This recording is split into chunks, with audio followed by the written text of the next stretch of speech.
Oh, shit. Sorry about that, technical difficulty. I'm here with Michael Gerhard Martin, and we're glad here to be on Poet to Poet, Writer to Writer.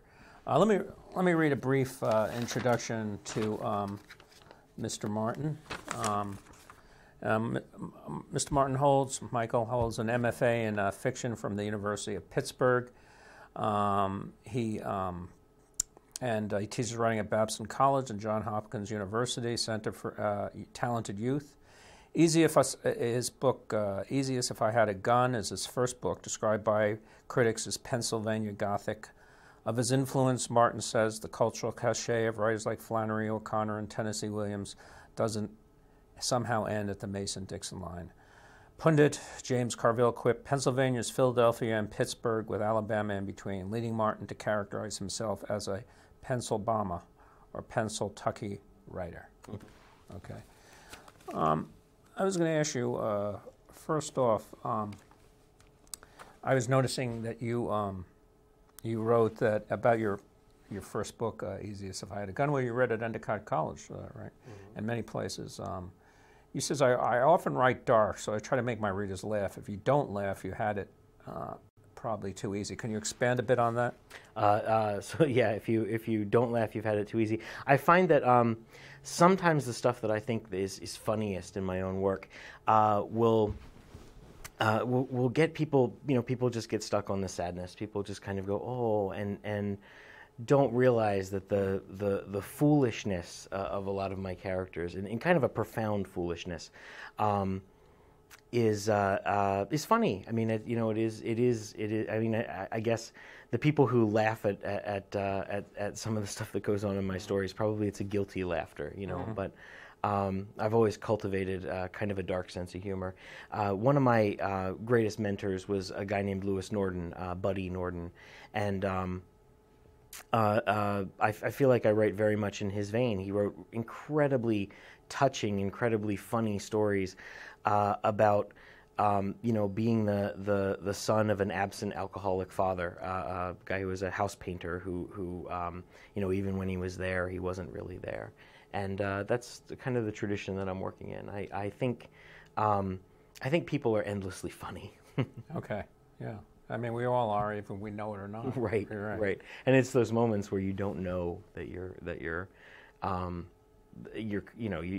taking things very seriously, but to the outside world, you're making crazy, silly decisions. And I think it's important in literature to recognize when characters are doing things that are crazy and silly, and laugh. Right.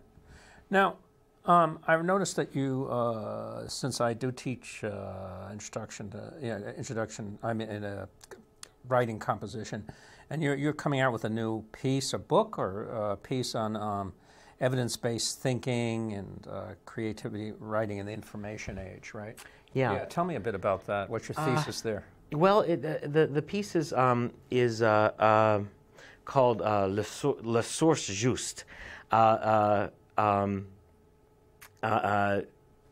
And the idea is that it's about research writing, and the idea is that as students, I didn't think you were going to ask me about this one, that students often go into research writing classes, and they're given a very, very narrow group of texts, and the thing that I'm working towards in my own practice, and that I encourage other teachers who teach research writing, is we start with a common text, and we work together for at least part of the beginning of the semester. But very quickly, I want students to be in the library databases, finding, harvesting their own text, writing their own thesis, like from scratch, their idea that becomes a thesis for a research paper, an argumentative research paper, and then follow through to the end. It means that I have to cede a lot of control, but it's been really rewarding for a lot of my students, and I find that it's produced a lot of really capable writing tutors, which is always, it's one of my, I think, biggest marks of success. I feel like a success if I have kids who come out of my first year writing classes really excited about writing enough to train to be writing tutors. Oh, okay. So how does that work out? They go and I mean, instead of you breastfeeding them thesis, you just sort of tell them to go out in the wilderness and come back a man or woman? Yeah, kind of. The class I'm teaching, the way I do it right now is I have a wonderful text called An Anatomy of Humor by Arthur Ashe-Berger, and I call the class Rhetoric of Humor. And they, we'll start out talking about the components of humor is the first thing we play with. There's a glossary of, I don't know, maybe about 100 terms that I make them learn. In the way that we often make them learn, a glossary of literary and rhetorical terms when they're studying literature. But we watch a lot of YouTube clips. We watch a couple of chunks of comic movies together. I assign them right from the beginning to go out and find that stuff on their own, to go out and find comedians that they like, sitcoms, whatever it happens to be. But as the class I'm taking notes, Michael. It's a good class, kid. They love it. But as we go on, really what I'm doing is I'm using comedy to teach a social justice curriculum. So as we go on, we really talk more and more about power. We talk about what happens when a sexist joke is told, when a racist joke is told. We talk about the very real difference in power when a person of color tells a joke about a group that they're a member of versus when someone who's part of a more hegemonically powerful group Here's Lenny tells Bruce. that joke. Lenny Bruce has come up, yeah. But Berger talks about things like he's Jewish, and so he talks about Jewish humor, and we get into great discussions of things like the old world Jew and the new world Jew in American humor, which is fascinating stuff. You never sit down and watch Seinfeld again without having that come into your mind. So, but by the end of the class, they've chosen their own films, and if they want to do sexist humor, then they go out. And the piece that I wrote for that is about finding it is about helping students realize that they don't need a piece about Lenny Bruce. They need if they want to do sexist humor, they need a feminist scholar that can be the lens through which, or several that can be the lens through which they see the problem they're approaching. If they if they're looking at Islamophobic humor, which has been a popular topic in the last few years, they'll go out and kind of steer them towards Edward Said, and that's really rewarding when kids, I don't know, young people can be so politically apathetic, and when you give them something that give them a chance to grind an axe, it's wonderful. Mm-hmm. And that's that's another way that I measure success in teaching that class. Okay, and do you find that faculty are doing this, or is this something that needs to be addressed? I think a lot of people are. I think a lot of people are realizing that the class can be more rewarding if you cede a little bit of that control, and I don't know how influential it's been. I've talked to a couple of my colleagues who have tried out some of these things. I know that the humor textbook and the idea of using humor as a kind of battleground to talk about these things. I know there are other people teaching that. James Davis at BUA adopted a philosophy course that incorporated that book. So I feel like I'm the evangelist of Arthur Ashe-Berger. All right. Now, you're from rural Pennsylvania. I am. And that's certainly. And you moved up here when? It's about 11 years ago. All right. I've been with my wife 10 years, and I was here a year before I met her. Ellen Goldstein, another. Yeah, the famous poet Ellen Goldstein. And teach with her at Endicott College. Hello, Ellen, if you're out there. So, I mean, there's definitely a different sensibility when you came to this elitist East Coast. I mean, how was it for you, and how have you adjusted? You seem to be adjusting pretty well. Well, the first place I landed was Cambridge. Oh boy. And Republic of. Yeah, and I mean, in some ways I loved it. It was not that long after 2001. The country, especially the part of the country I was living in, had turned so hatefully conservative. And so, getting to the People's Republic was at the end of the street. The bar was at the end of the street where I was living, and that was really refreshing. It was really nice to be around the corner from the place where the gay marriage movement, the modern gay marriage movement took flight, the successful, part of it. I realized there was a lot of groundwork that was done. That was wonderful. It was expensive. It was I mean, incredible. rural Pennsylvania is probably dirt cheap. Yeah, well, I was living in Pittsburgh at the time, but even Pittsburgh is a relatively cheap place to buy. You know, you can to here. Yeah. at the time you could buy a 5-bedroom house for about $60,000 in a relatively nice neighborhood, and I moved up here, and you can't rent an apartment for that in some places. Parking space. Right, a parking space in Cambridge. But you know, in terms of elitist, I think it's, I don't know, you can find down-to-earth people almost anywhere. Right. You know, it's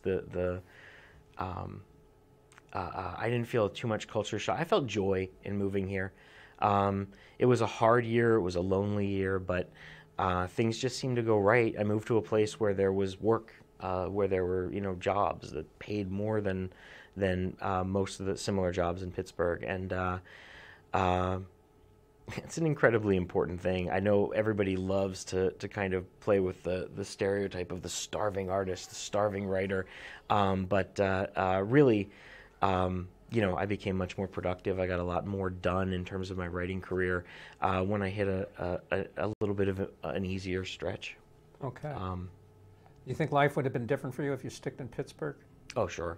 I mean, at the time in 2001, the next big cohort I was going to start teaching were Palestinian students, and my job went away with their visas. So I found myself more and more delivering burritos and things like that, and even that was tapering off. It was a rough time, and I got up here and struggled for a semester, and then got hired at Babson in Northeastern after being here about 5 months. Wonderful. Yeah, I had no idea that after 7 years of adjunct teaching at community colleges and working in the Patcham Terrace program at a Catholic college, I had no idea that, you know, it's so strange for someone at that point in my life. Suddenly, like, I had career experience. Yeah. And if there are any millennials out there listening to this, it can happen to you. You know, you just wake up one morning and you're like, I've been doing this for 7 years, and people value it, and people value that experience. So that was it's the big change. Now, you're sort of that you've been characterized as a, well, let me go to this question. What are, you know, you just brought up young writers, and you did have a piece about young writers, advice for young writers. What advice do you give them? If he's a young novelist, first of all, would you go to an MFA program? There's a lot of controversy about that. You went to an MFA program. I would go to an MFA program again. I wouldn't pay for it again. Yeah. I think that's when I went to Pitt. The humanities had largely been stripped. We had a president who walked off with all the cash and eventually donated it back, and now they've named a building after him. But at the time, the humanities had no money, and so MFA students, for the most part, didn't get funding. And I would say if you an MFA is invaluable. Workshop, I went to Sewanee this summer, and the workshop experience was great. And I find that I really miss that. I miss having, you know, kind of a captive audience of readers to comment on my stuff. But I would not advise people to pay for an MFA, not unless you can afford it without going into debt. So, I mean, why? I mean, they're not going to get it for free. I mean, unless they're a scholarship student.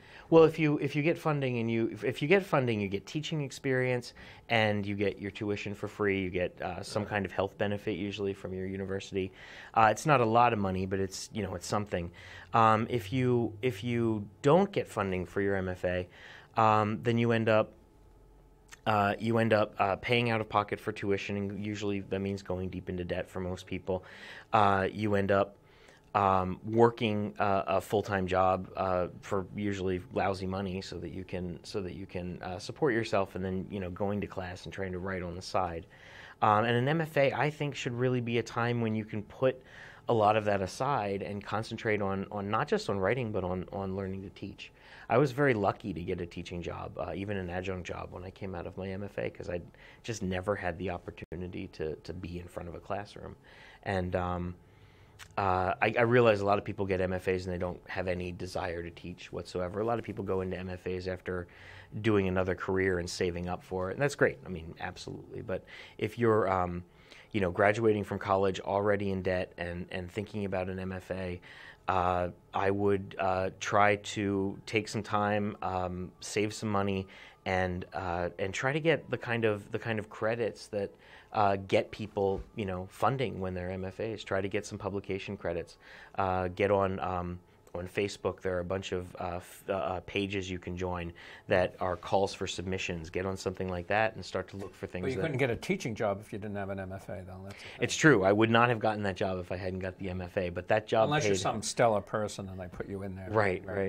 But that was you know, $1,800 a class. I was teaching 8 classes per semester. I mean, you know, it beats some of the other jobs in Pittsburgh. I still have all my fingers and toes, you know. But Pittsburgh's come a long way in 11 years, though. It has. I couldn't believe it when I was back. I mean, places that were really run down are gentrified, and I mean, some of that's good and some of that's bad. There's a lot of displacement. Google. That's what we're going right here in beautiful Union Square. A lot of displacement. Yeah. You know, and gentrification. Everyone's saying, "Oh, this is great diversity," but I always say, "Well, how is you can have all this diversity when rents of the average $2,000 a month, and you know everyone's saying how great it is, and you know." But I've seen it happen all over the place. We've seen it in Williamsburg and all other places. People being thrown out. It's unfortunate. Some of the neighborhoods in Pittsburgh. There's one, Lawrenceville, and narrow streets. The houses don't have a lot of windows. It's a very dark. I remember it as a very dark place years ago, and now it's super desirable. And I just find myself looking at the rents going, Lawrenceville, really? Yeah, unbelievable. Yeah. Anyway, but you know, young writers and artists will always find maybe Lynn's the next Somerville. Maybe. You know. I've been calling Salem the Cambridge of the North Shore. So it's going to be expensive there too. It is. Yeah. It is. Now, you know, let's go over to the Pennsylvania Gothic. I mean, you say one of your. Do you think it's accurately characterized? You know, like Flannery OConnor with A Good Man's Hard to Find, that type of genre of writing. Do you follow closely to that, you think? I mean, yeah, at least one story in the collection started out Flannery O'Connor's Everything That Rises Must Converge. And I'll take a story that I'm reminded of. I'll reread it in an anthology, or I'll teach it to a class, and I'll just get kind of involved with it, and I'll read it over and over again, and turn it over in my mind, and sometimes I'll see if I can play with the themes and the characters and the structure, especially the structure of the story. The one that I think is closest to O'Connor is Made Just for You, and it's EWE, like the sheep.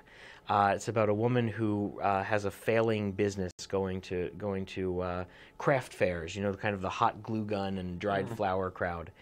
And, you know, in O'Connor's story, there's a racist mother and a son who maybe isn't any less racist in some ways, but he at least feels the push of progress on this issue. And in the story that I wrote, I ended up combining those two characters and coming up with a character who is just who's trying to navigate a new, much more diverse cultural venue or literal venue. I mean, it's where she's setting up to do business, and just, you know, faced with kind of, how to put it, maybe failures that are inherent in her privilege, that are attached to her privilege, as marginal as her privilege may seem at times in the story. And I love that about O'Connor. I love that the way that she can give us not entirely likable characters. She really pushes the boundaries of our sympathy.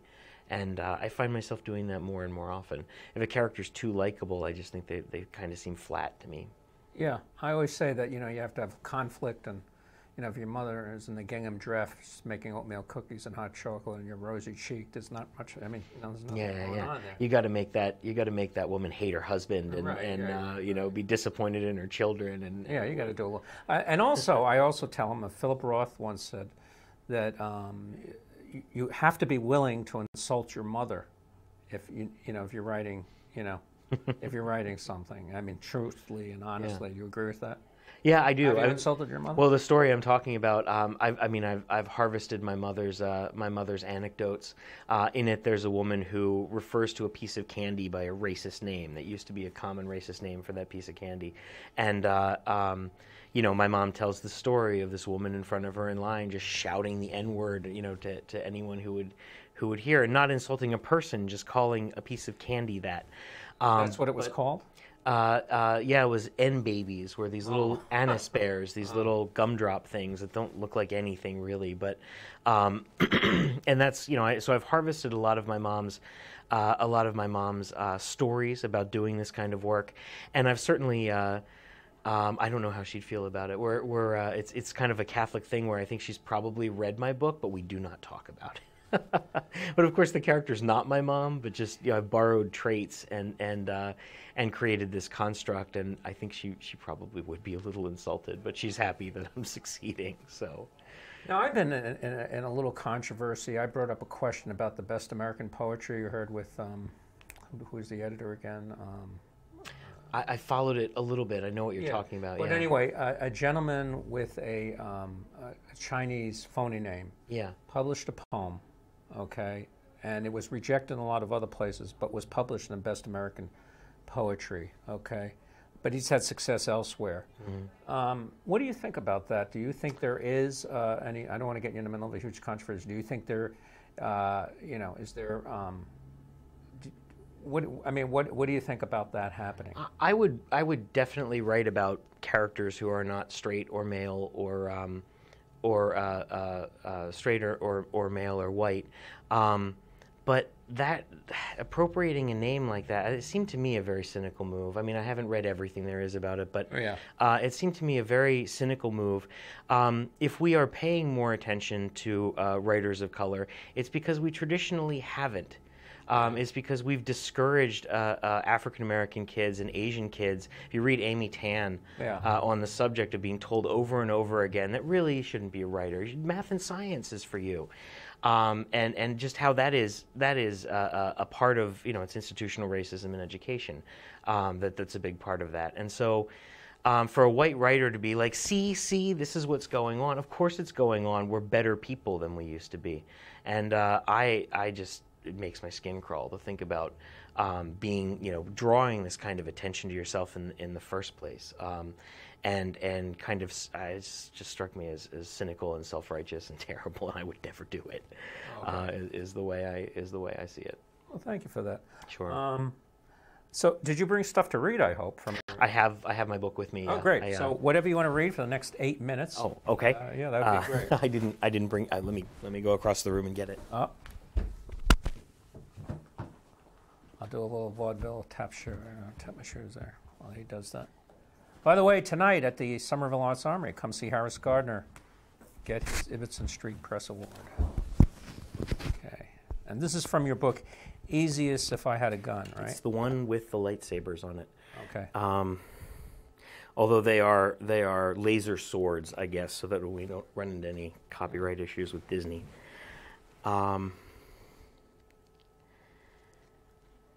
Trying to read something. Do I have to censor myself? Do I have to worry about? No, I guess not. Go on. I think I'm going to begin with the beginning of Bridgeville, which is about. Well, if I'm beginning at the beginning, I don't have to give it too much intro.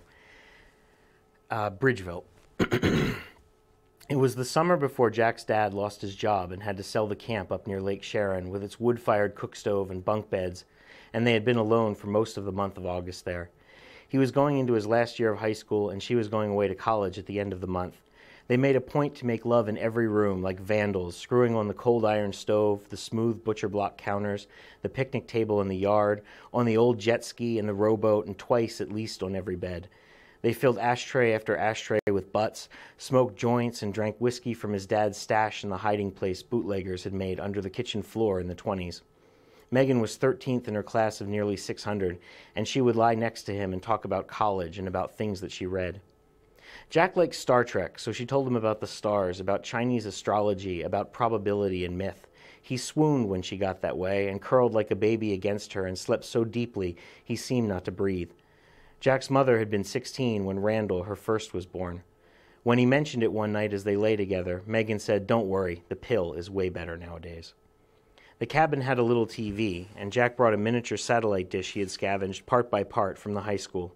He was in occupational education in the electronics, telecommunications, and avionics program, and he was the unofficial editor of the yearbook video, so he had the keys to the studio, the AV lab, and the server closet. Megan liked shows about magical women, and she said she got turned on watching Xena, Warrior Princess, so he sat through it, even though he preferred the scientific-sounding explanations for events he could count on to make science fiction seem real. Dilithium crystals, warp factors, Magellanic clouds, the perfume of her long dark hair, her mouth and hands and arching back. On rainy days, they went through his collection of videotapes over and over. She liked the scene in The Doors where the sexy witch traces spells on Jim Morrison's body, and she did this when they laid coiled together, first with her finger and later with poster paint, ice cubes, a dull kitchen knife, and an extra-wide Sharpie. She said she was binding him to her so that they'd always have this perfect love. He said, "You own me," and she kissed him sweetly and said, "I know." And you know it's got to go downhill for him after that. By the way, you have any readings coming up? I do. I guess the big news, a big piece of news is that I have an audio piece that's I'm not reading. It's produced by professional voice actors, and is this the documentary you were talking about? No, this is I got a bunch of stuff going on. Yeah. I've been so busy. Yeah. It's Reading Out Loud is the website, and it should be available in the next couple of weeks. They're producing it as we speak. Okay. I just got the email the other day, but they said they were putting it right into production.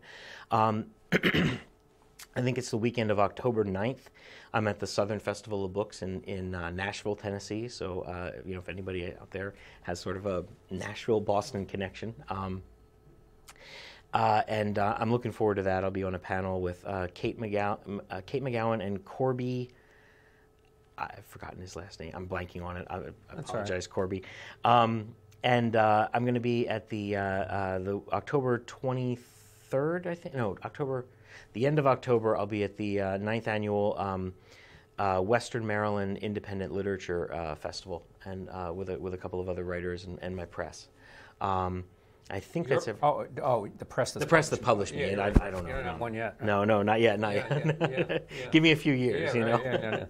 But and your website again is MichaelGerhardMartin.com. And your book is available. My book is available through Braddock Avenue Books. Amazon carries it. I don't want to say anything bad about Amazon because I don't want them to do a Hachette job on me.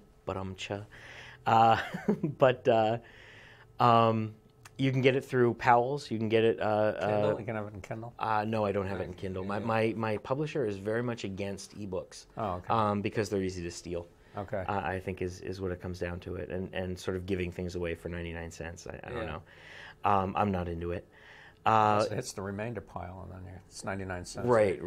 Yeah, I don't think they do print on demand a lot of times, so I don't think they're producing remainders. Yeah. But it's available through small press distribution, so you can get it from local booksellers. The Gloucester bookstore has it, and Somerville Porter Square Books. Thank you, has it. And you just read there recently, right? I did, yeah. Just this spring with Pablo Medina. Okay, so you maybe have we have maybe 2 minutes, so if you want to read just a short. Okay. And then, we're off. I'm sorry. Oh, that's okay. Well, that was painless. Just